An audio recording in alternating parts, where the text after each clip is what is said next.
Bonjour, bienvenue à la LM Africa Medias. Avant de plonger dans le vif du sujet, j'aimerais d'abord remercier tous ceux qui se sont déjà abonnés et ont eu à activer leur cloche de notification. Et j'encourage les retardataires de s'abonner et aussi d'activer la cloche de notification pour que vous puissiez recevoir en temps réel toutes nouvelles vidéos que je puisse poster sur ma chaîne YouTube. Aujourd'hui, nous parlerons de la RDC. Nous parlerons de ce conflit interminable à l'est du Congo. Nous parlerons plus en détail de l'échec du régime de Félix Tshisekedi, pour dire de son gouvernement, à pouvoir bouter hors du Congo l'armée rwandaise, pour ne pas dire le M23. Pour en parler plus en détail, reprenons-nous après cette courte transition.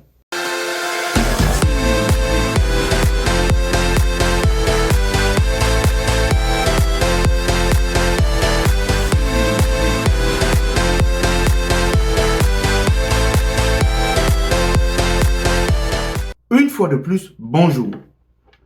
Comme je vous ai dit en introduction, on parlera de la guerre à l'est de la RDC.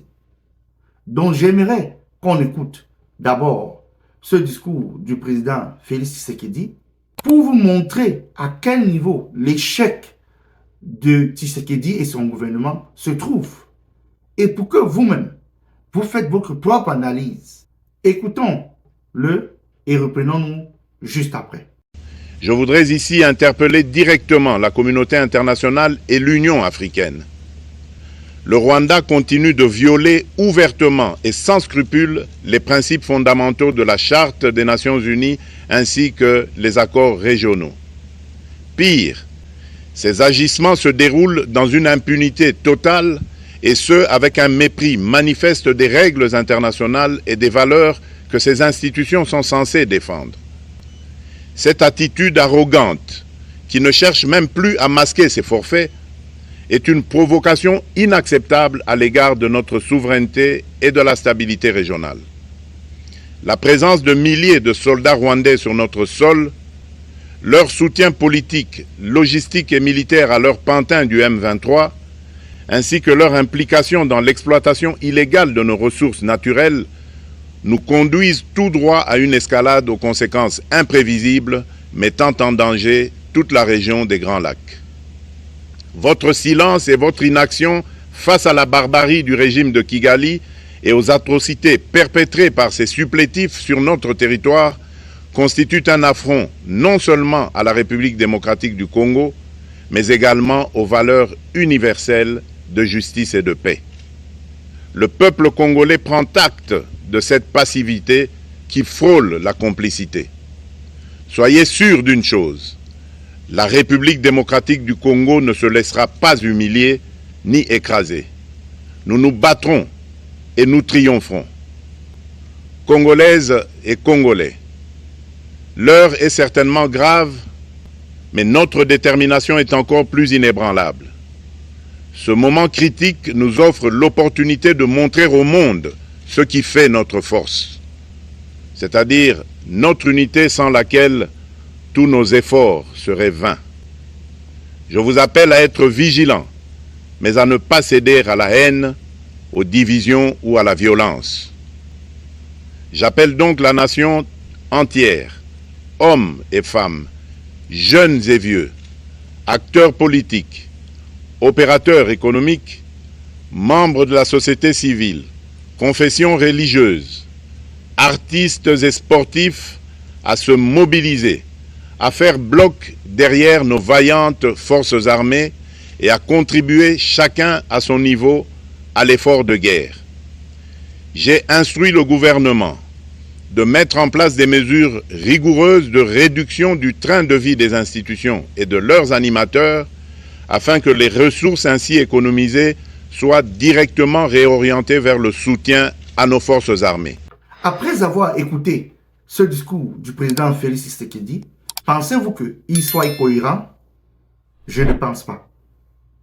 Parce que, premièrement, Félix Tshisekedi a clochardisé l'armée congolaise. L'armée congolaise, n'est pas bien payée, est mal équipée, l'armée congolaise est rongée par la corruption et par une élite militaire comprador qui s'assoit dans des bureaux feutrés pour donner les ordres. Par exemple, vous pouvez voir dans une de ces vidéos que je vais vous montrer où certains éléments de l'armée sont en train de participer au pillage des magasins, des supermarchés, au lieu d'aller faire la guerre. Jusqu'à ce que un de leurs supérieurs, pour dire, en montrant le bon exemple, les a demandé et les a attrapés la main dans le sac et les a demandé de jeter tout ce qu'ils ont pris dans ces supermarchés. Ce qui est une bonne chose. Et je vais vous montrer une autre vidéo où les éléments de l'armée congolaise sont en train de danser, tourner les reins, au lieu d'être dans l'atmosphère d'un pays qui est en guerre. C'est pour vous montrer à quel point cette armée est désorganisée. Il y a un manque de commandement hiérarchique pour faire que l'armée congolaise soit une armée très forte et modernisée. Regardons ces séquences de vidéos et reprenons-nous juste après.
Comme vous pouvez constater, ces deux vidéos vous montrent à quel point l'armée congolaise est à l'image de ses dirigeants.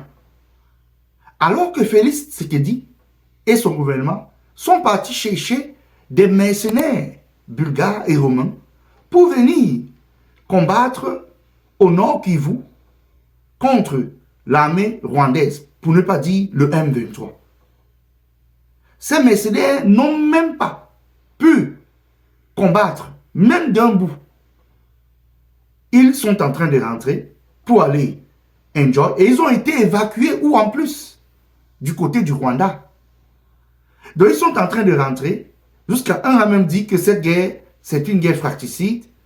Vraiment, ils ne savent même pas comment ils se sont retrouvés là-bas. Mais voilà voilà des gens qui ont déjà pris des millions de dollars. Ils vont partir faire la grande vie en Europe. Donc voilà des chômeurs, des gens qui n'avaient pas de travail, ni en Bulgarie, ni en Roumanie, qui viennent prendre et puiser l'argent des Congolais, pour dire des Africains, pour aller faire la grande vie juste après, sans combattre. Et ça ne dit rien du tout à Félix Tshisekedi, cela démontre un échec total de ce régime.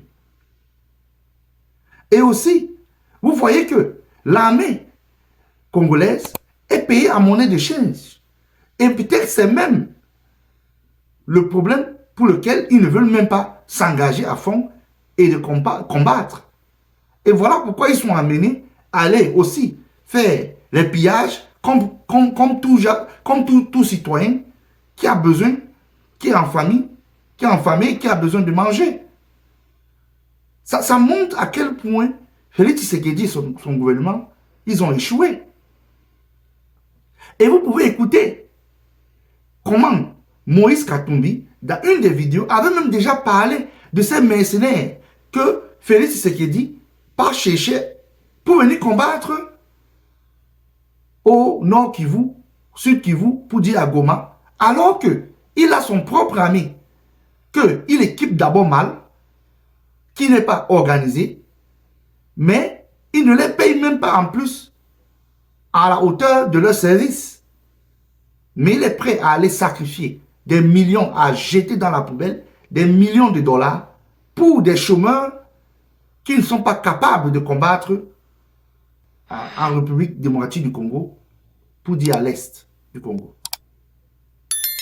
J'aimerais qu'on écoute ces deux vidéos et puis on se reprend juste après.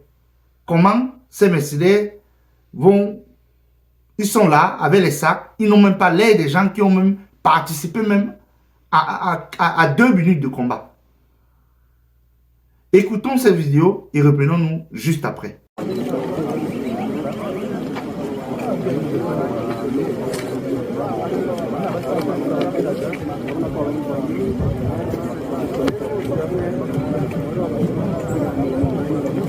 Days?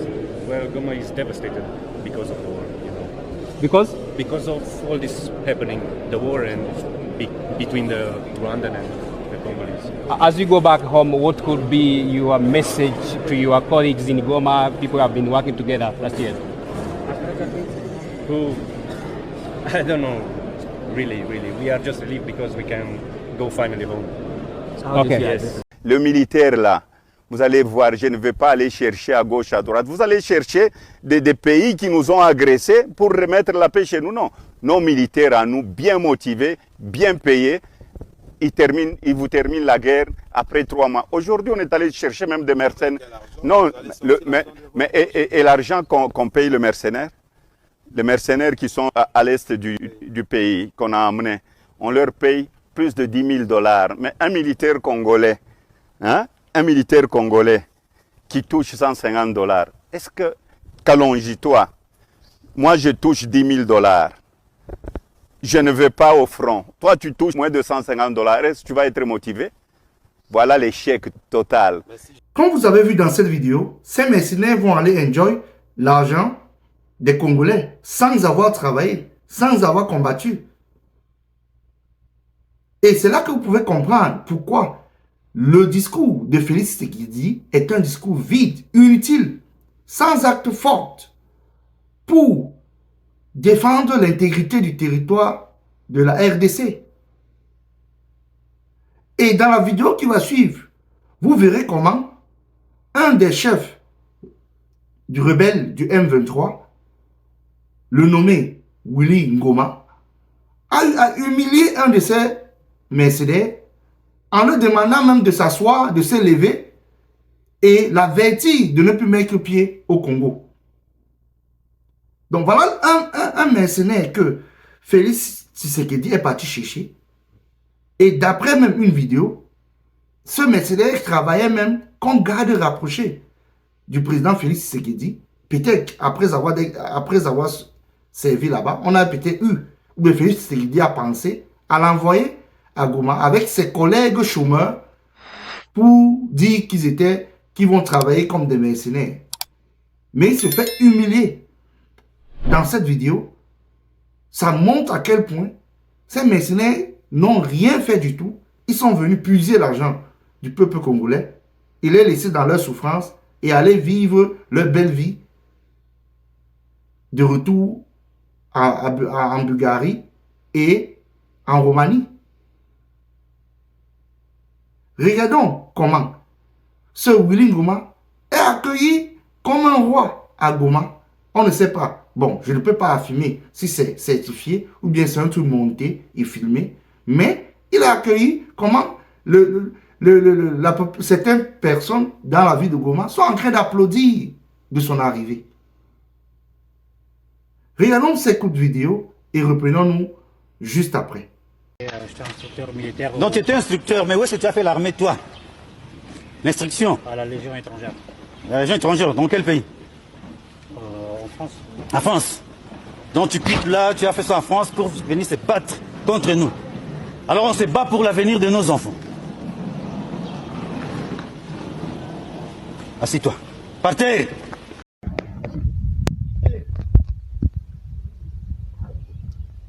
Posez les jambes. Mets dans la tête. Faut pas blaguer. Faut pas blaguer avec nous. Nous voulons vraiment que Congo soit un pays digne. Il ne faut pas avec des aventures ici. N'amenez pas les aventures ici au Congo. Tu as compris?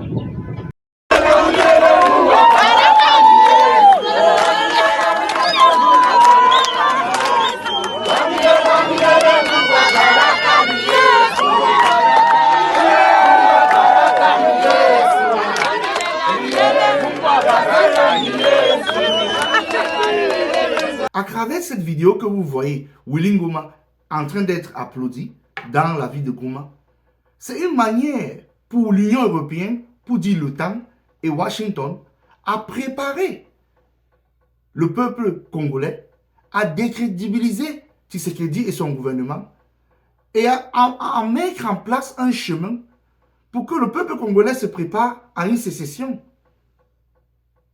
Donc, si le peuple congolais ne se lève pas pour défendre l'intégrité territoriale du Congo, qu'ils sachent que ces gens n'ont aucun merci. Ils vont sectionner le Congo comme ils ont eu à sectionner le Soudan. L'Union européenne et l'OTAN, pour dire, entre parenthèses, Washington, ont eu à essayer de faire ça au Mali. Sinon, si Assimi Goïta et ses camarades n'avaient pas ouvert les yeux pour chasser cette armée coloniale du Mali, c'est que le Mali actuellement est sectionné. C'est qu'il y a une sécession. C'est que ces gens de l'Azawad ont eu à prendre une partie du Mali. Mais parce qu'Assimi Goïta, dans sa magnanimité, son intelligence géopolitique, a compris qu'il fallait chasser ces gens et changer de partenaire. Et grâce à son alliance avec la Russie et la Chine, il a pu remettre l'armée malienne sur pied et il est toujours en train de travailler pour la rendre une armée très puissante. Ainsi que le Burkina Faso fait de même. Le Niger fait de même. Le Burkina Faso avec Ibrahim Traoré et le Niger avec le général Abdourahmane Tchani.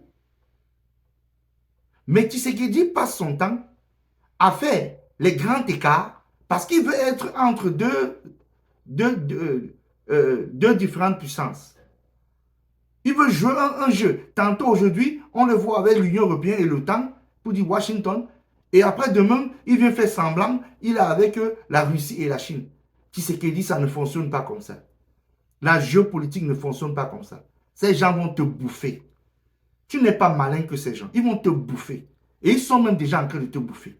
Parce qu'ils sont déjà en train de te dégrader sur les yeux d'abord des Congolais. Pour dire que c'est un irresponsable, c'est un incapable que vous avez mis au pouvoir. Et tu es là en train de faire ami avec eux. Et encore, avec ta roubladise, directement, ce malot, ministre des Affaires étrangères français, Jean-Noël Barrot, vient se pointer carrément à Kinshasa. Tu le reçois carrément, tu es là, comme tu aimes les caméras, tu viens, tu le salues, tu montres que tu es cordial, etc. En oubliant que c'est eux qui encouragent le Rwanda à venir envahir la RDC. Pour dire, ils encouragent le Rwanda de prendre tous les minéraux, le coltan, pour vendre ça à l'Union européenne. Tu penses que la France va t'aider en faisant quoi? En te donnant les renseignements. Tu sais que je te dis encore, tu n'auras aucun renseignement fiable venant de ces gens. Ces gens ne vont pas te vendre les armements nécessaires, plus que ce qu'ils en donnent déjà à Kagame. Sache qu'en 2023, Kagame avait reçu près de 20 millions d'euros juste pour équiper son armée.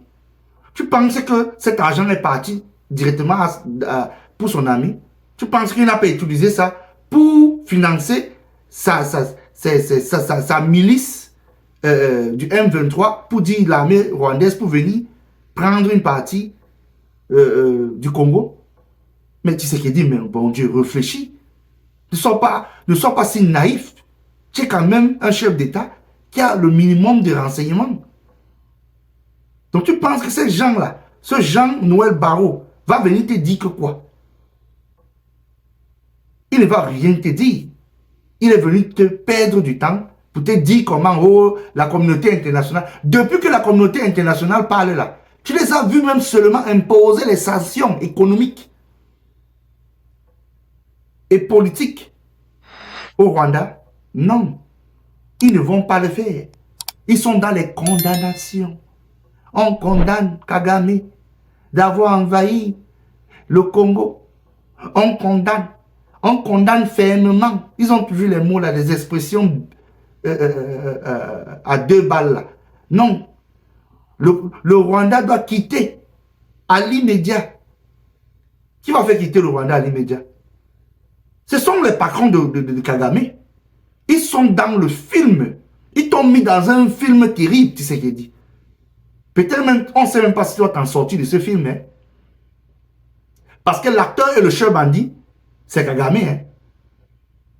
Parce que toi, tu n'as même pas un rôle dans ça. Donc, l'acteur et le chef bandit, c'est Kagame. Il est là pour jouer son rôle. Donc, l'Union européenne, pour dire l'OTAN, l'a donné les consignes de s'occuper de toi. Donc, il va bien s'occuper de toi. Donc, tu vas rester fanfaronné à Kinshasa là-bas. Rien ne va changer. C'est exactement ça. Tu pars, tu salues, tu fais venir les caméras pour ce Jean-Noël Barrot. Le même Jean-Noël Barrot était récemment en Syrie pour aller célébrer un terroriste, Abou Mohamed Al-Jounani, qui a changé subitement son nom, qui est devenu c'est Acha quoi là même, avec le nom qui change à tout moment, là quand ils veulent changer de veste pour montrer qu'ils sont devenus des djihadistes modérés. C'est un djihadiste, ce gars qui sont partis voir là. Donc tu penses, les gens comme ça, qui dealent avec des djihadistes, qui sont prêts à renverser un gouvernement, malgré qu'il soit un gouvernement le gouvernement de Bachar al-Assad n'était pas un gouvernement démocratique, on connaît cela, c'est un gouvernement brutal, oui, mais ils ont préféré enlever un gouvernement, au moins un monsieur qui n'était pas, on ne peut pas l'appeler terroriste, mais ils ont pris ce monsieur, ils l'ont remplacé par un terroriste de haut niveau, parce que c'était un projet déjà préparé depuis la période de Barack Obama, avec Hillary Clinton, un financement de près de 500 millions de dollars. Et je vais vous faire une vidéo où ce que je vous démontrerai que ça a été fait. Celle qui est actuellement en train de vouloir être nominée comme la directrice nationale d'intelligence aux États-Unis a eu à faire cela lorsqu'on était en train de la cuisiner pour le poste. Elle a eu à parler de cela. Je vais vous faire une vidéo auquel je vais vous faire écouter ce qu'elle a dit et je vais vous faire le décryptage. Pour vous montrer que ce qu'elle dit, tu es en train de jouer avec le feu.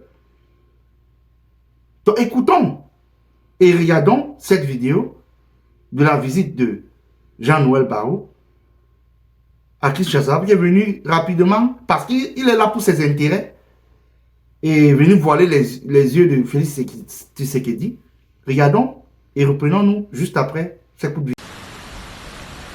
C'est une première visite du chef de la diplomatie française à Kinshasa. Jean-Noël Barrot, ministre de l'Europe et des Affaires étrangères de France, a été reçu ce jeudi à la Cité de l'Union africaine par le président de la République Félix-Antoine Tshisekedi. Une visite qui fait suite à une série de communications entre les chefs de l'État et son homologue français Emmanuel Macron. Pendant plus d'une heure, le président Félix Tshisekedi a expliqué la situation que vit le pays, marqué par des massacres, des pillages des ressources naturelles et autres violations massives des droits de l'homme. Le chef de l'État a exprimé ses regrets à la suite des incidents malheureux survenus à l'ambassade de France au cours des manifestations organisées. Comme vous avez vu cette vidéo montrant Jean-Noël Barrot à Kinshasa en train de venir défendre les intérêts français, c'est normal, c'est de la géopolitique. Mais c'est ce que je vais vous parler maintenant, où le ministre de la Défense nationale de la République démocratique du Congo, dans un discours qu'il a eu à faire, que je vais vous faire écouter, ce discours est similaire à celui d'Emmanuel Macron. Donc c'est un plagiat nul n'autre pareil. Tout un ministre fait le plagiat. Il est incapable d'aller écrire lui-même un discours pour dire cela à la nation. Regardez à quel point l'incompétence de Tshisekedi et son gouvernement. Si un ministre pas jusqu'à faire le plagiat du discours de Mme Macron, c'est pour vous montrer à quel point dans leur esprit, dont le colon existe toujours. Ce sont toujours des gens soumis. Voilà pourquoi est-ce que je vous ai dit que la duplicité, au début, je vais vous le démontrer. Ça vous montre que Félix Tshisekedi n'est pas un leader. Parce qu'il prend des comédiens,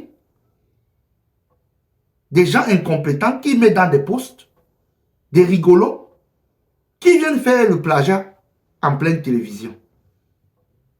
Vous-même. Je souhaiterais que vous écoutez ce petit extrait et on se reprend juste après.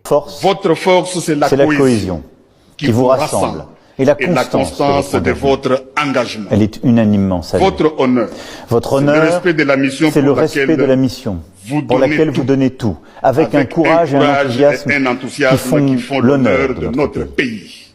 Votre fierté, c'est de servir la France. Comme vous pouvez constater, après que on ait écouté ce discours plagié par ce ministre de la Défense, parlons-en de Paul Kagame.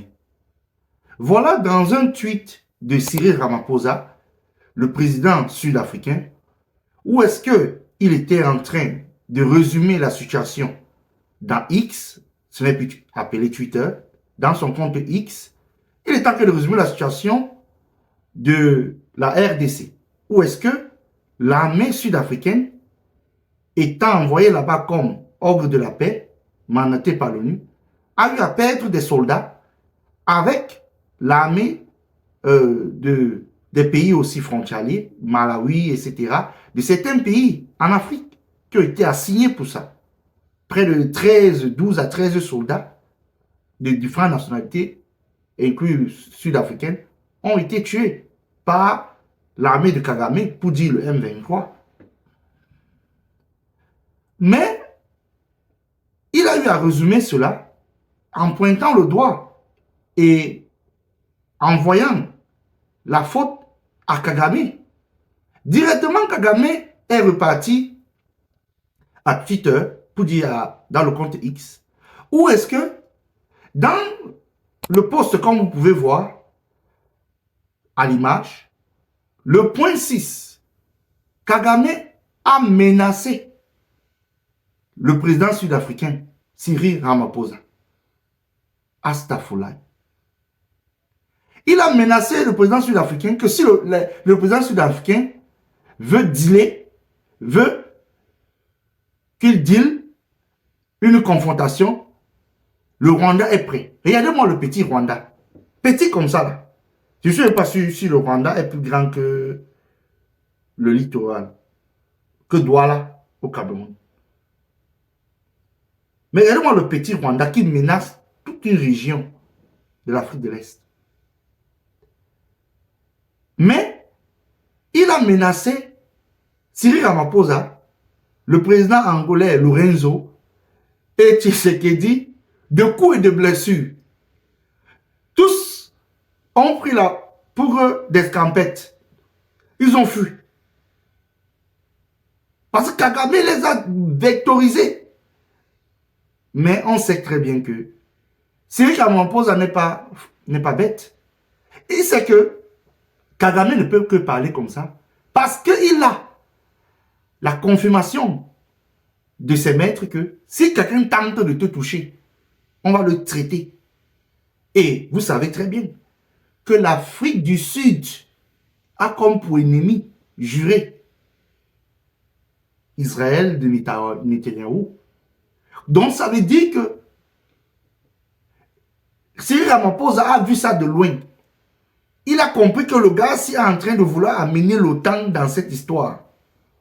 Si je tente de dire que je vais commencer à faire la force là, le bonhomme s'il peut engager l'OTAN et profiter de déstabiliser toute la sous-région, ce qui va entraîner le retour en officiel de l'OTAN. Donc c'est pour vous dire que Kagame connaît ce quoi il compte. Cyril Ramaphosa sait que ses alliés actuellement sont occupés de leur côté. La Russie a une guerre contre l'Ukraine qui l'occupe. La Chine est occupée du côté de la mer de Chine parce qu'elle essaie de confronter, de confronter sa zone d'influence. Donc Cyril Ramaphosa a compris qu'ici, il ne peut que jouer à l'apaisement. Mariki sait qu'il peut écraser l'armée rwandaise avec l'armée sud-africaine est l'une des meilleures armées bien équipées, qu'elle dit, dans le plan bien équipé en Afrique. Il sait cela. Mais Kagame, avec cette arrogance, il veut montrer qu'ici, malgré qu'il soit petit pays, il peut parler fort à tous ces pays-là. Vous voyez, l'OTAN est en train de faire son jeu. Et l'OTAN a programmé que Kagame joue le rôle, on déstabilise toute la zone. Ça fait en sorte que toute la déstabilisation va même descendre en Afrique centrale. Donc ça, c'est même un projet qu'ils ont déjà préparé. Avec les organisations comme la CIA et l'Union européenne. De déstabiliser toute la zone à travers Kagame. C'est pour ça que Kagame parle fort comme ça. Et qui ne connaît pas que Kagame est un agent bien de la CIA. C'est pour ça que on peut dire qu'il est intouchable. Parce que la CIA, c'est sa maison.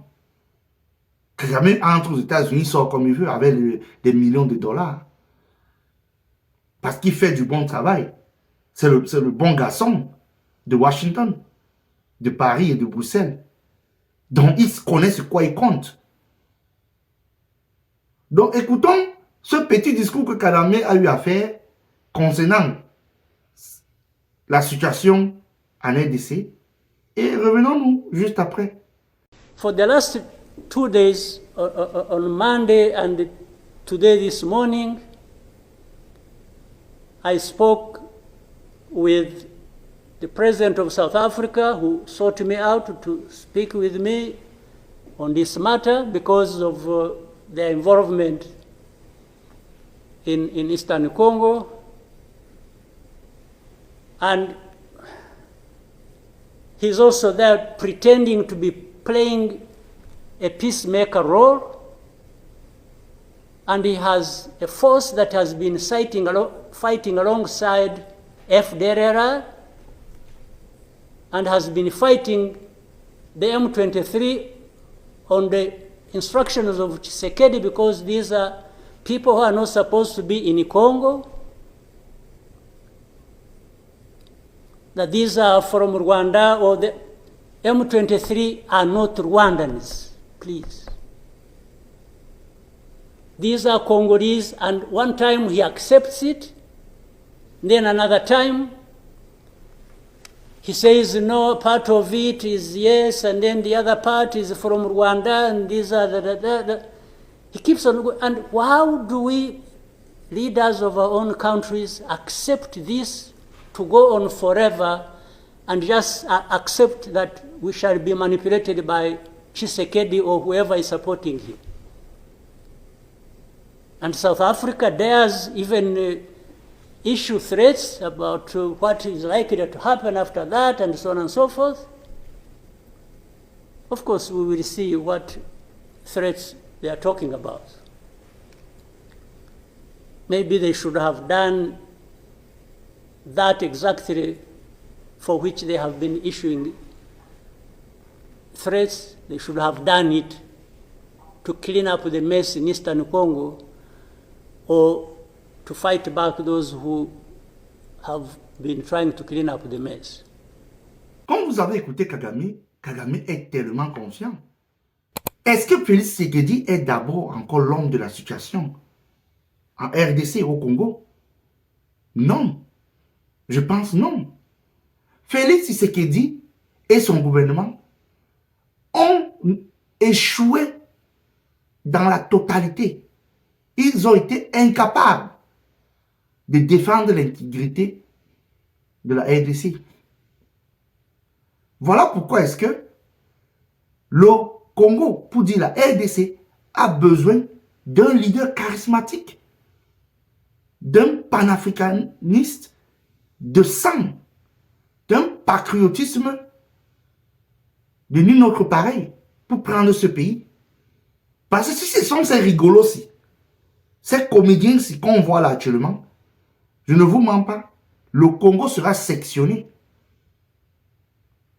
comme le Soudan.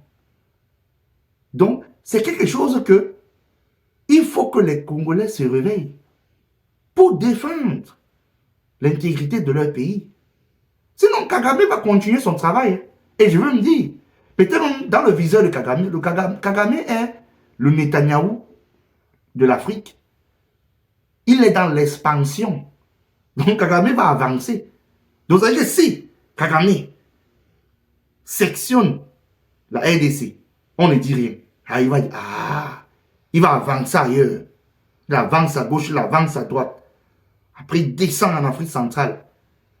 Il vient, il prend le Cameroun. Aïe, le vieux papa Biya va faire comment? Il prend un peu le Cameroun, il prend le Gabon. Ouais. L'Afrique centrale, vous êtes mal parti.